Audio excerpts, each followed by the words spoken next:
25 তারিখে ইনশাআল্লাহ আপনাদের দয়া আল্লাহর রহমতে আমি দেশে ফিরে যাব।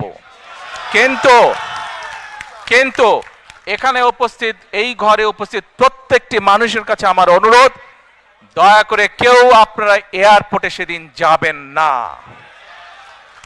দয়া করে কেউ আপনারা এয়ারপোর্টে যাবেন না আপনারা, কারণ এয়ারপোর্টে গেলে একটি হট্টগোল তৈরি হবে এবং মানুষ জানবে যে এরা সব বাংলাদেশি, এবং দেশের সুনাম নষ্ট হবে, দলের সুনাম নষ্ট হবে।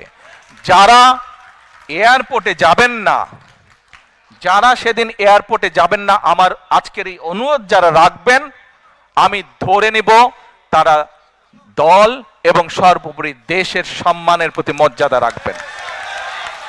আর আমার মানা করা সত্ত্বেও, আমার অনুরোধ করার পরেও যারা যাবেন, আমি ধরে নিতে বাধ্য হব যারা ব্যক্তিগত স্বার্থে